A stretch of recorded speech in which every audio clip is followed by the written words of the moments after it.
Hi guys, welcome to another Divi theme video. This is Jamie from System22 and webdesignandtechtips.com. We got a great one for you today. We're looking at a new freeform CSS tab that Divi's just introduced. I've got an image here on the right hand side. When I hover over it, it's going to zoom in and the color's going to filter in there. And we've done this all within the module. We've done this sort of thing before with a code module or using the additional CSS panel. Now they've upgraded it, you can do everything from within the module itself, and I'll show you exactly how. So let's go in there, pop a little image in, or whatever module you want to use for yours. I'm going to enable the Visual Builder. Once enabled, let's roll down, let's get rid of this fella, and we'll start from scratch. Now this applies to any module, I'm just happening to use it for an image for this demonstration today. So let's go grab another little image. There we go. Grab the little image that you want. Because I'm going to put a grayscale filter on this, I'm going to use a pretty colourful image. Let's grab this same one as I had before. And there he is. Usual thing with an image module, if you want to link it to somewhere, you can do so in here.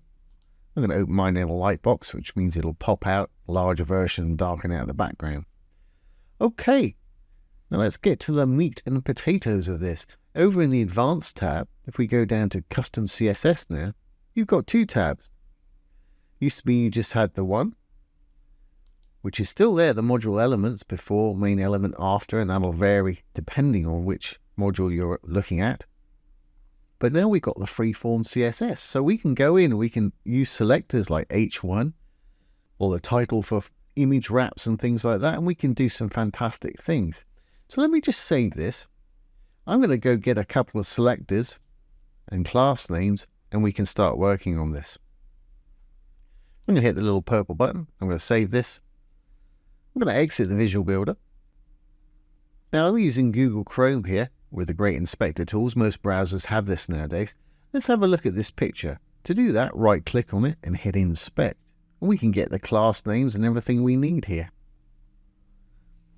And it highlights what you just inspected there. As you can see, this is the image. When I roll over it, it's giving us a picture of the image. There's the link. There's the image wrap that the image is in. So let's try out a bit of CSS here. Anything we write here is non-destructive, so as soon as we refresh the page, it'll go back to how it was. Now the image itself, if I click on the image, I can go over here and write a bit of code. So let's scale it up a bit. I'm going to use transform. I'm going to use scale. Let's make it twice as big. Default, it's done 1.5. I'm going to make mine twice as big. And as you can see, that's crazy. It's done it, but it's sort of over the top of everything else, which is not what I want. What I really want is for that to scale up. But if I hover over the image wrap, which is the container it is, and you can see it highlight there, I don't want it to get any bigger than that. So if I go up to the image wrap now, image wrap, it's right there. I can add overflow hidden to that. And as you can see, it's still zoomed in, but we've got the original footprint, which is just what I want there. So I'm going to make a note of that class name, the image wrap there, which is the .etpb image wrap right there. I'm going to copy that. I'm going to put it in a little notepad over here, so I've got that one. And the actual image ourselves that we scaled up had a class name, or a selector right there, of img. Now I've got to be a bit careful. I can use that img, but if I use that, it's going to affect every image on the site. And I'll demonstrate that in a minute for you. So we want to remember our img, and we've copied the image wrap there. So now we can start making the magic with this new little tab. Let's go back into our Visual Builder. Once enabled, we'll go back down to our little module right here. We'll go in there. And we can start using some of that information that we just collected. So let's go down to our custom CSS again. Here's the freeform CSS. Okay, well let's use that selector of image, img, and we'll open and close some curly brackets. And we'll scale it up again by using transform scale, colon. And I'll put this code down below for anybody that wants to use it, but obviously make your own up, make it your own. And let's make it twice the size here. And as you can see, we've instantly got a problem there. We knew it was going to get large, but every image on our page is going to get large as well if we just use that selector there. So let's give this a class name of its own, this module, so it just affects the image in this particular module. So I'll just make one up. Let's call it, it's a class name, so always put a dot or a period first. I'm going to call mine IM for image zoom. Make a space there, so we've still got that image selector on the end, but we've got a class name on the beginning now. So if I now take this class name without the dot, we roll up a bit to CSS IDs and classes, and I give it this class name, it should only affect this module over here. So when I put that in there, that should scale up, but the image on the left there should stay the same. There we go. Great. So we're now only affecting the image in this module here, and that's pretty important because you can really screw up your site or the way that it looks if you're not careful with those selectors. So it's just affecting that one. Great. Let's go back in there and make it do exactly what we want. Now, initially, I don't think I want any scale at all. I want it to be normal size. Then when they zoom in on it, we'll have it scale in. So I'm going to copy this from the dot to the closing curly bracket there, Control C. Go to drop down. And on this second one, right after the G of IMG, with no gap, I'm going to put a colon and no gap again in the word hover. We can create a hover state.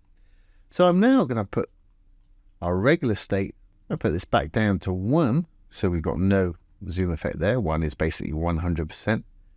Then when they hover over it, it's going to get large like that. Now that's happening pretty quickly. I want to slow it down so it's a sort of zoom effect rather than a just snap in like that. So we can do that with a bit of transition duration. I want to make mine pretty slow, maybe a second, 2.2. And we do that in the regular state, not the hover state. So add a little semicolon after the end of that last line of code. Always put a semicolon there if you want to add a new line of code within the curly brackets there. If you don't, it won't read the next line. And I'm going to say transition. And it's actually prompted me down here. I'm going to take the prompt. I'm going to put a colon on the end. And I'm going to make mine, let's make it 1.2 seconds. Been using that lately, I don't know why. 1.2s. But of course you can make yours whatever timing you want there. Let's put a semicolon on the end there also. Now, it's going to take 1.2 seconds to scale in. Great. But we don't want it changing size at all like we demonstrated earlier. So we can fix that easily by grabbing that class name that we had. I made a note of it over here. ETPB image wrap. I drop down a couple more, put that in there, open, close some more curly brackets, and we want to hide that overflow. So I'm going to say overflow, hidden. Now when we scale out, it's still going to scale, but it's staying within the original footprint there, and that's a nice little feature. And in the original, I also applied a filter to this to make it start off black and white and end up in full color there. To do that, let's just go back into our regular state here. Zoom the image up there. I'm going to drop down. I'm going to say filter. I'm going to use grayscale. And I'm going to make it 100%, which should make it fully gray, 100% right there. And then when they hover over it, I want it to come back to full color. So I'm going to copy that, Control C. I'm going to go down to my hover state. I'll put a semicolon there, drop down. I'm going to add it there, but I'm going to take that back to 0. I'm just going to put a straight 0 in there. So now it should zoom in and change to color. There we go. And you can keep going, add infinitum, do whatever you want. But it saves you using a code module or actually writing this into your additional CSS panel, which is great because you can see it all happening in real time. And you can actually do animations within the modules themselves. I can quickly demonstrate that with a button. Let's add a little button. There it is right there. I'm just going to pop it in the middle. We'll give it a class name, so we're just affecting this button, not all the buttons. So I'm going to go to CSS IDs and classes, always under advanced, as is custom CSS. Let's give it a class of button CC for button color change, because I'm going to have a color changing background there. So let's copy that class name now. We'll close that up. We'll go back to our custom CSS, our new little panel here. Let's put that class name in. All class names have a dot or a period in front. Let's open and close some curly brackets. And we want to create an animation. So I'm going to say animation, colon. We'll give it a name. I'm going to say red, blue, because I'm going to just have it changing from red to blue. I want it to run over about 5 seconds, 5s. And I want it to keep going and going. So I'm going to say infinite. Great. Let's create this animation called red blue now. I'm going to drop down. I'm going to say at keyframes, because that's what we're using to build this today. Then the name of it, which is red blue. Now we can open some more curly brackets and create the actual animation itself. So 0%, or when the page loads, 0%. Second one of our 5 seconds up there. Let's open some more curly brackets. Inside we can tell it what we want it to do. So I'm just going to say background blue. And as you can see, it's changing from purple to blue there already, but I want to make a red there about 50%. So I'm going to copy this. Control C, just the first lot, 0% to that first curly bracket. I'm going to drop down, paste it down below. 50%, I'm going to change that blue to a red.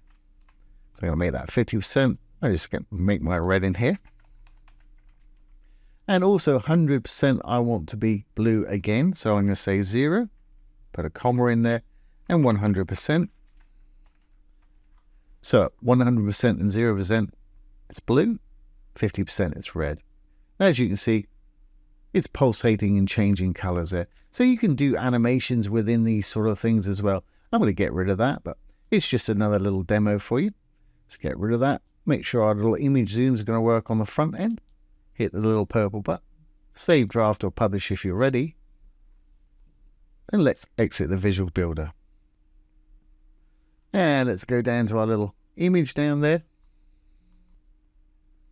When I hover, it's going to zoom in and the color's going to come there. For anybody that's wondering about that crazy little number there, that's the actual title of the image. If you want to get rid of that, just go into the image, over to Advanced and Elements, and you can delete it or change it there.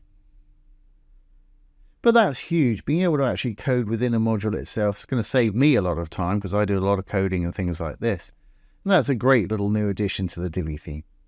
So I hope you've enjoyed this today and found it useful. If you have, please give it a thumbs up, ring the bell, comment, share, and subscribe to the YouTube channel.